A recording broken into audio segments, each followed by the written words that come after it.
Well, welcome to another super cool repair video from the Goat Shed.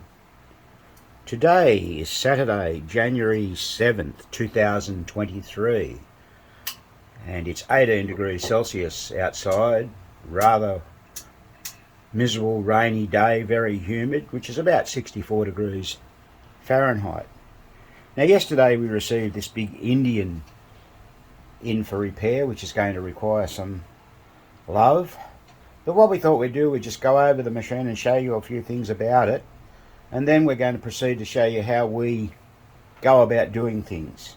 Now we're not going to be doing the individual components, we've already done those in videos. We'll just show you what we're going to do about how we're going to go about repairing it.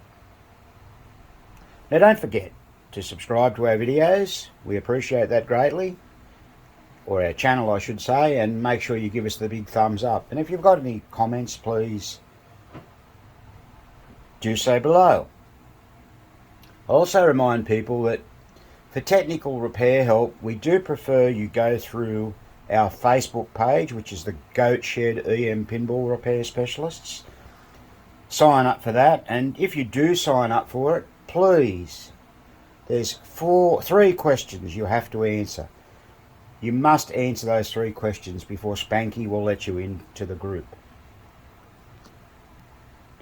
Now let's just have a look at the rest of the machine. The back glass looks quite nice. It's got the usual minor detail flakings on it, but just to the left of the eye in Indian, there's where that bit of stuff was glued on to stop the glass from hitting the insert. But overall, it's not too bad a back glass for a big Indian. Matter of fact, it's a lot better than the one we actually did a few years ago for ourselves.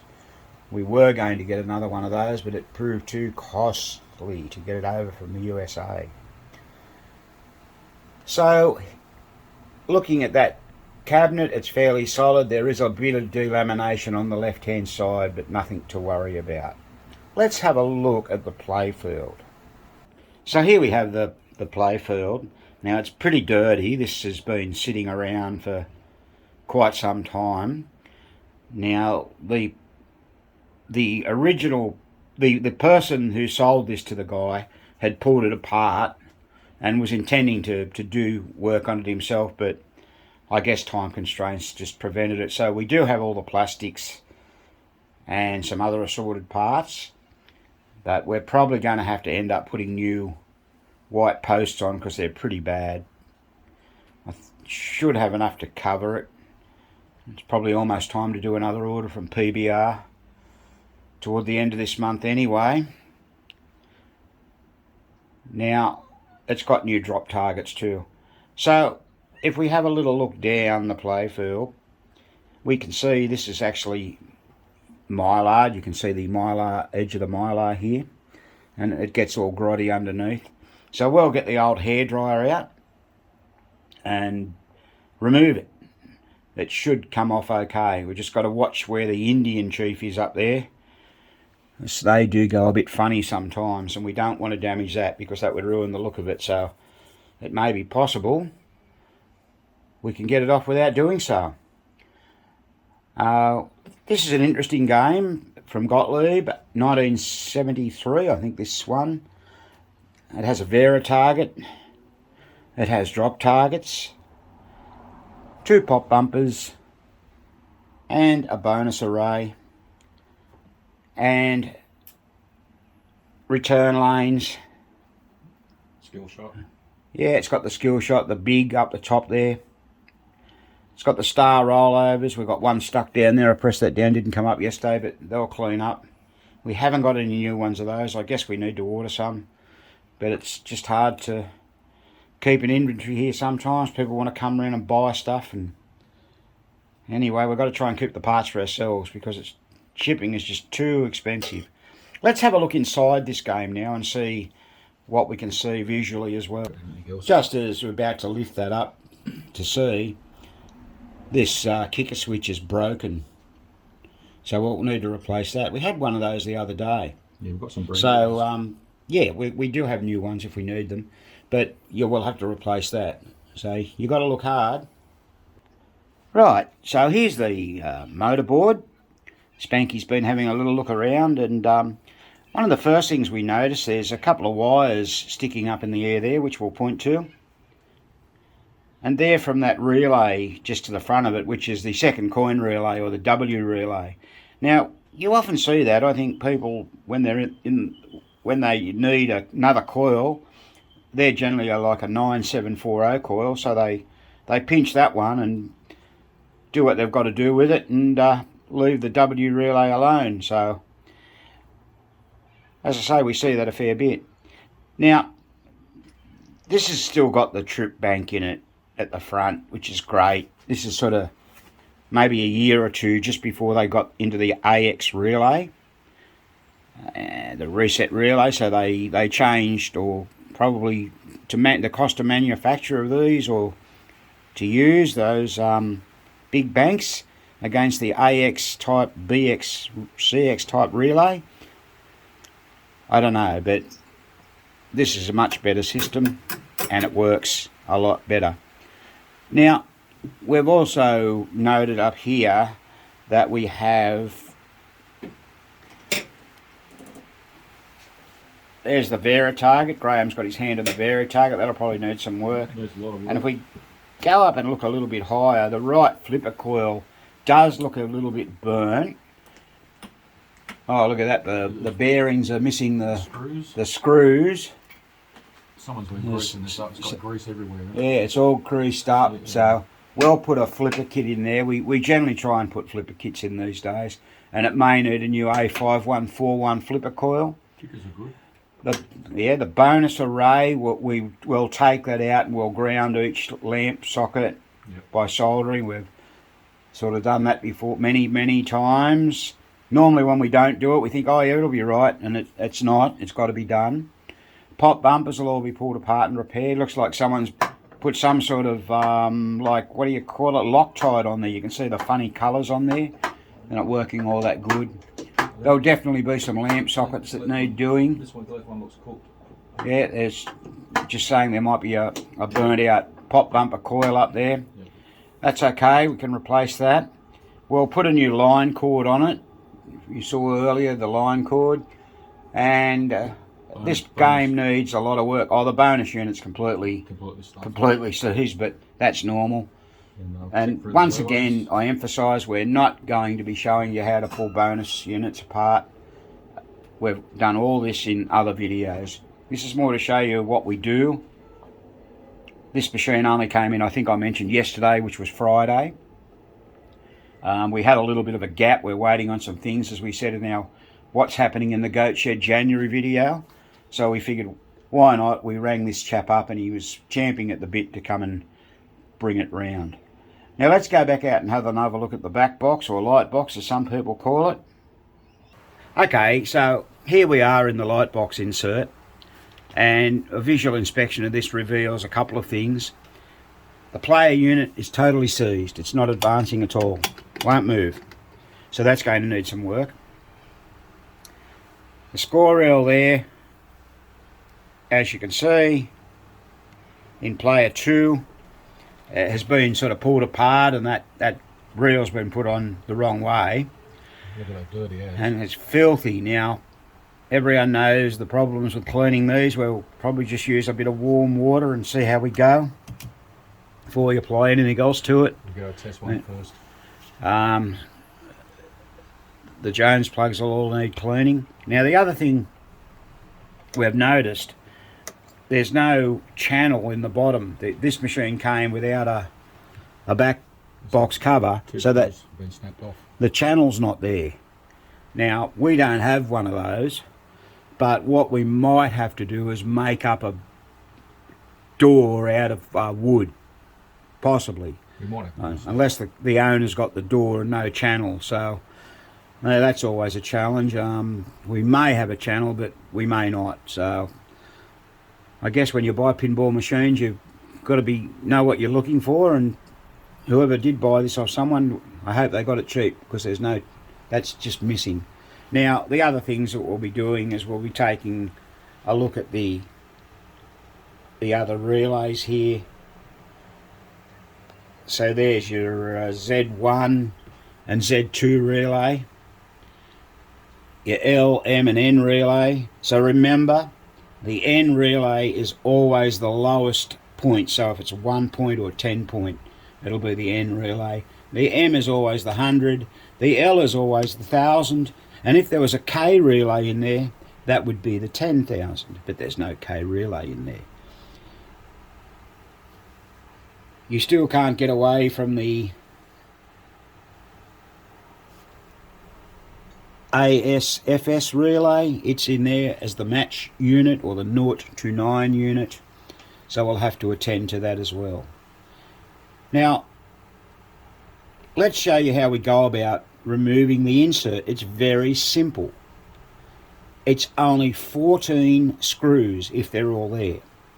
So those screws are located over here. Just 3 here. 1, 2, 3. Same on the other side. That's the hinge that hinges it down. And we've got 8 here on the 2 plugs and the other 3 over there. So that's 14.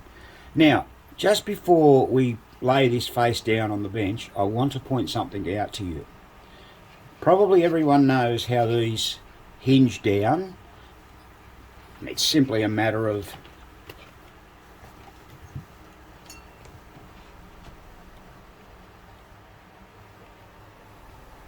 operating that lever there and the whole back hinges down. Now I'm not going to do it because it's not stable on the bench, but one mistake that people often make is when they hinge that down, if that player unit is in the vertical position, you can smash that, you can crack it.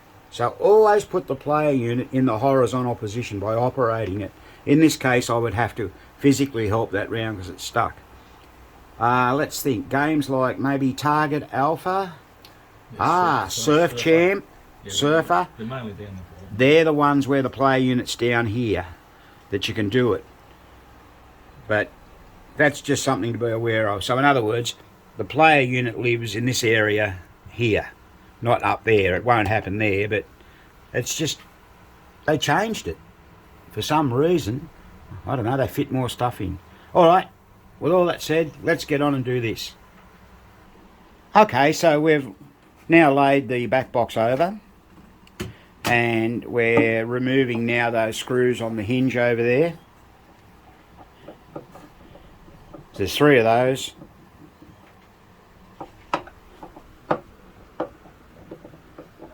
We'll remove this hinge here. Now that'll just come out once the screws are out. Already obviously took those screws out.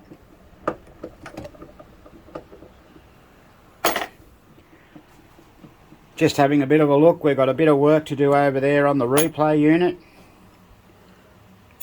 Obviously we do all the steppers. I'm going to proceed to remove the player unit in a moment. But there's just one thing I want to show you on the player unit that I'll just get to in a moment. It's quite important. So what I'm going to do, I'm just going to take this screw out here and lift the player unit. So we've been busy taking the screws out of here, and we've just got to finish this off, and then we'll be able to lift the insert out. So that's how easy it is. You've got to get this out the way. It takes less than a couple of minutes. It's up to you if you do it, of course, but we like to do it. You've got to work smarter, not harder, and it really, believe me, makes it a lot easier. We never used to do this. We've only just started doing it, I don't know, last year sometime. Especially 4 players. Yeah, with 4-player games. I've undone that screw, as I just showed you. There. Now we can just hinge the player unit back. Actually take it out. Just taking the pins out at the side. Now what I wanted to show you, here's the player unit.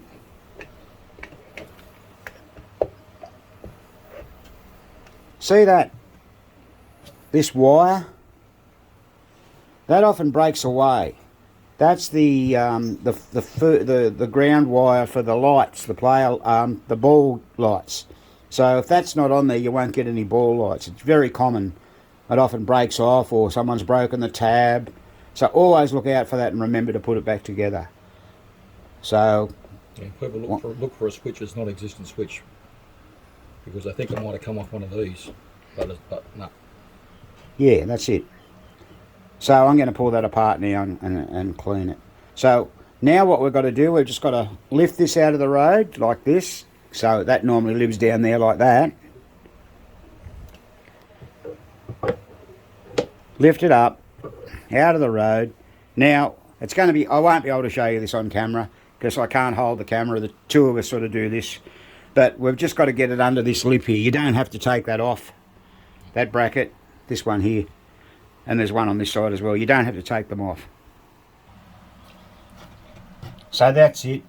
We've removed the insert. You can see the screw holes here where the female Jones plugs went. And on the other side there you've got the holes for the hinge. So it's simple. Now what we'll do, we'll just remove this. There it is.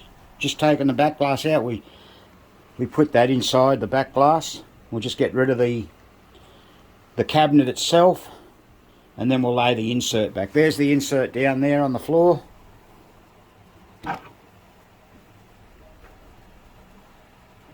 All ready to be worked on. So we'll lay that face down in a minute.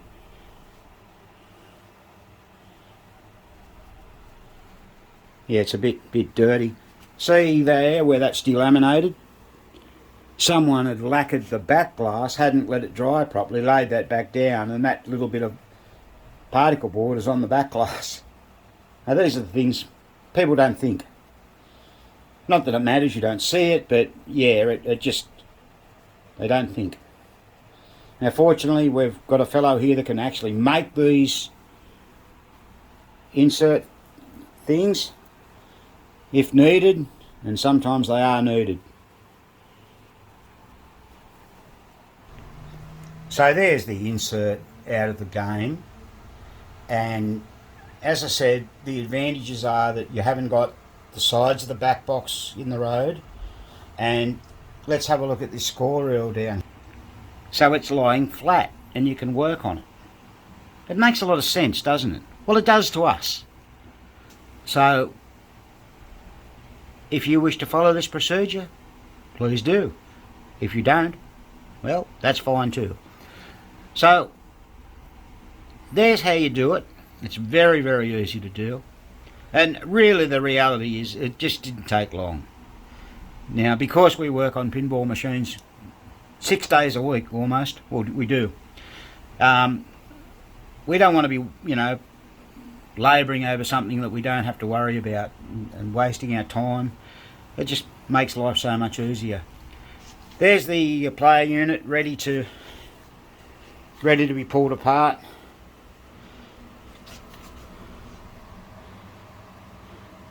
As you saw, that wasn't even driving. When I finish with that,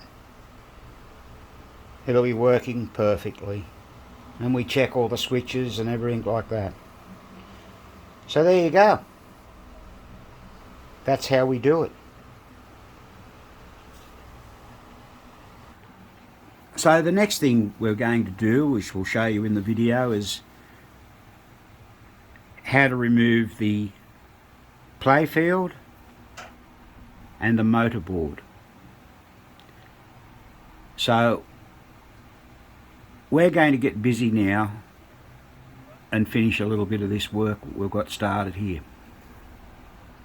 Now, just while we're in the process of doing the score reels, the player unit and the match unit, we've made a few discoveries. This machine's obviously been really used in the field, and so much so that we had a worn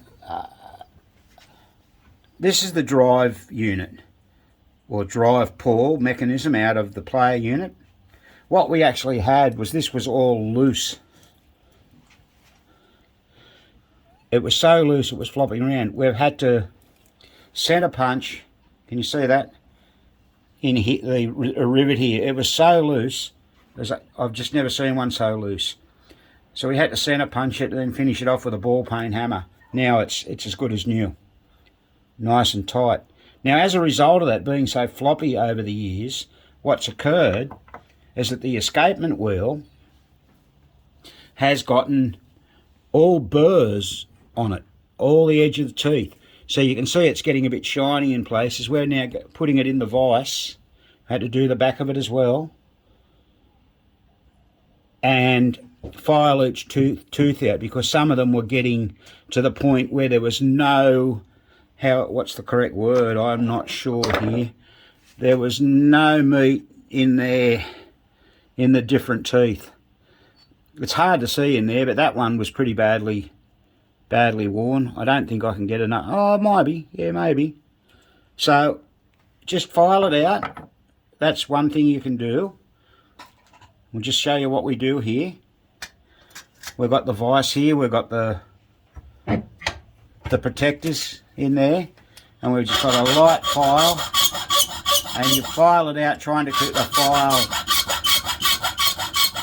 as straight as possible. Now it doesn't take as long as you would think,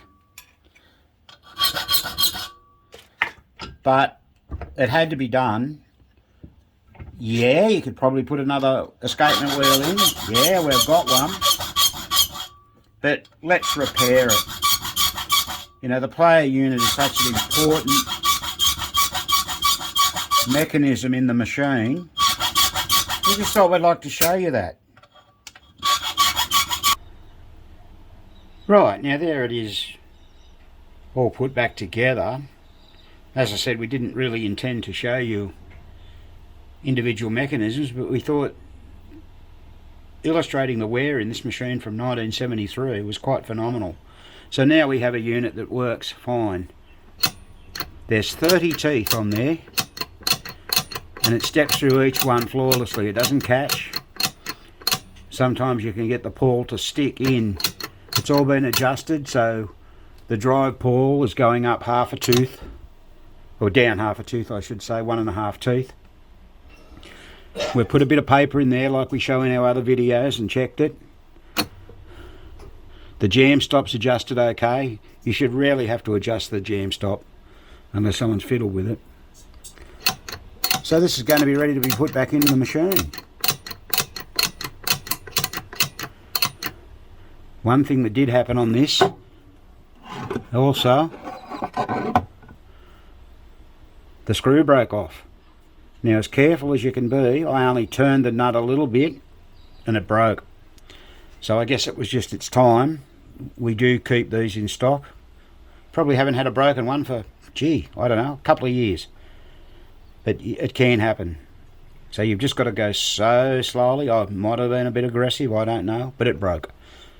So there you go. One player unit. Don't forget to watch our complete video on player units. I think we've got 2 or 3 on our channel at the moment. So yeah. Alright, we'll carry on. Alright, well we've pretty well completed the head unit now. Let's move on to removing the Playfield and how to take the plugs out. And we just sit the Playfield on the edge there like that, just on maybe, what's it sitting on, just the edge of the flipper crank. Don't forget you've got this is the lever here to undo the Playfield from the frame. Now you come over the back here and we've got the plugs. Now just remove those, gently prise up at one end, pull it out. Now let's just show you something else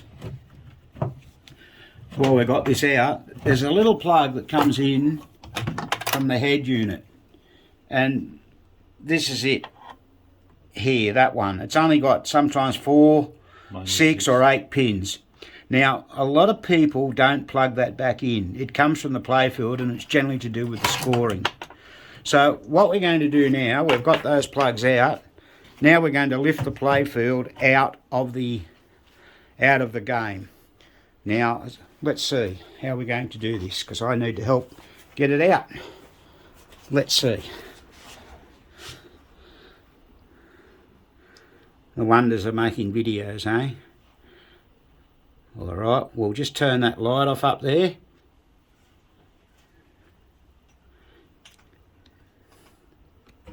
That's better, that was reflecting in. So we've simply got the Playfield there like that. And what we're going to do now, we're just going to get it and lift it up and out. Straight down. So there's the Playfield. We'll just put that there. We're not quite ready for that. Now we have the motorboard. So how do we remove it? Okay, there are generally 3 screws in the motorboard base. And there is. There's one up there, one just there, Yep. and another one Here. just here. Right, so let's proceed to undo those 3 screws. The other thing that we have to do, we have to take out the screws that hold down the switch. Now, just going to have to focus on that a bit. So there's the switch there, the switch cover I should say, not the switch. That black thing there. And there's 4 screws around the edge of that. Well, there's one missing there, but you undo those. We need to take the knocker, or disconnect the knocker, and the wires off the flippers. So there's those screws coming out.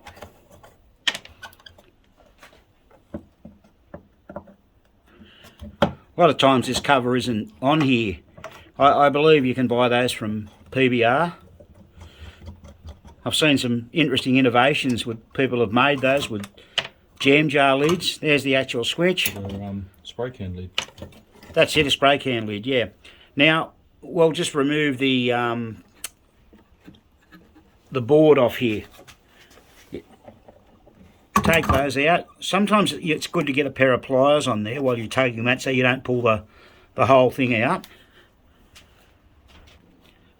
What he's doing, he's just putting the pliers on the inside edge of that, and then that will hold on and he can remove it. Some of them are tough. That one's a tough one. We might have to take the whole bracket off. Okay. We made a decision. So we're talking about removing the bracket. So we're going to take the bracket off. Because we don't want to bugger the coil Yeah, up. we don't want to muck the coil up. So that's just 2 screws, as you can see. So there's the motorboard removed from the machine. We've just got it resting on the cabinet there. That needs to be blown out with compressed air and cleaned up. It's pretty dirty. The inside of the cabinet's filthy as well. We'll have a look at that. One thing I just noticed, look at the front door. All the guts are all gone. So someone's decided to take all the coin mechanism and wiring away and just leave it there with the slam tilt switch and the replay button switch. So that's interesting. Also notice here the coin entrance plate is missing. Probably doesn't really matter. So it looks like all that stuff must have been purposely done for some reason somewhere. We did notice that the replay unit was already set in free play. Someone had actually bent all the switches and made a bit of a mess of that. So we'll have to contend with that, but we're not going to worry about that stuff missing. Nothing we can do about it. Just in the light of day, you can see how filthy this board is. So it's going to need a bit of love and care. Now down inside the cabinet's not much better. So we'll take that out and give that good compressed air blow as well and a brush. That'll need some attention. So all in all, there's a fair bit of work involved in doing this machine. I think Spanky's up to the task. So yeah, we'll make another video of when we put it back together and troubleshooting. We try and make these videos as informative as possible. As I mentioned earlier, that little problem we found with the player unit was totally unexpected. So we felt that necessary to share with you. You don't see wear like that, and I probably didn't explain it all that good. The actual rivet, the head of the rivet, had sort of broken away from the drive arm, and you've got to do a little bit of basic engineering skills to fix that up. Sometimes you sort of just got to think about what you're going to do before you do it. But needless to say, that's part of being a pinball machine mechanic.